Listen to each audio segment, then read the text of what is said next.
Salut à tous, on se retrouve pour l'avant-match de Montpellier-Castres, finale de top 14.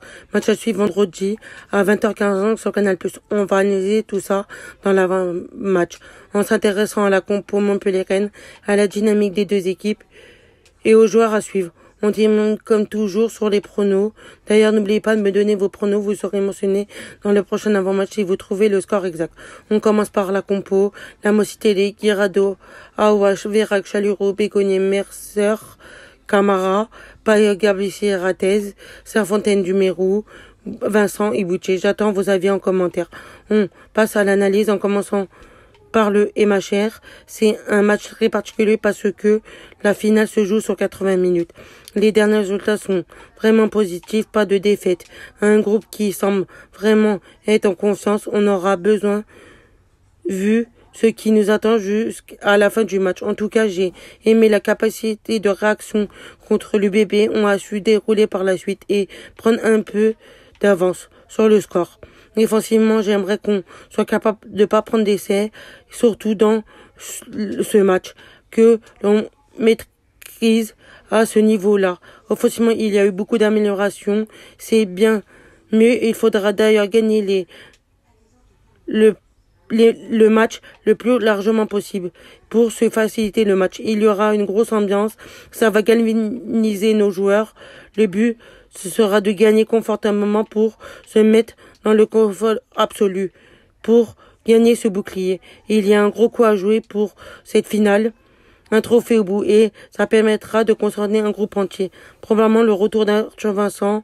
On enchaîne sur Casse. C'est une équipe qui marque autant d'essais qu'elle en encaisse. Très peu de matchs nuls, très peu de défaites. Le déplacement à Paris, c'est une équipe dont je me méfie énormément sous l'ère de Broncon. C'est une équipe qui ont des joueurs de qualité comme Arata, Bernard ou Ada Pileta. On passe aux joueurs à suivre du côté montpellier. Je vais dire Ratez qui nous éblouit de son talent en top 14, influent très fort dans le jeu. Du côté de Casse, je dirais Arata, parce qu'il est exceptionnel. On enchaîne sur les pronos. Je vais miser une victoire 22-10 pour le MHR. Ça me paraît plausible par rapport à la dynamique des deux équipes.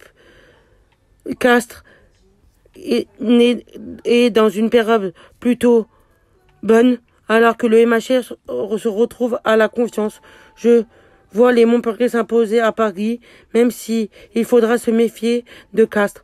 En marqueur d'essai, je vais miser sur un essai de Ratez, un essai de Mercer et un essai de Ratez. De Castres, je vais miser sur des essais de Arata et de Baramine ou Pileta.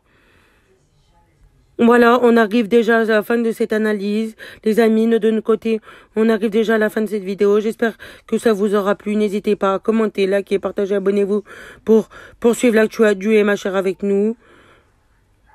Vous pouvez me suivre sur mes réseaux sociaux. On se retrouve pour l'analyse du match Montpellier-Castres en espérant d'avoir le bout de bois. Ciao, portez-vous bien. Et surtout, allez, le MHR, il le valide.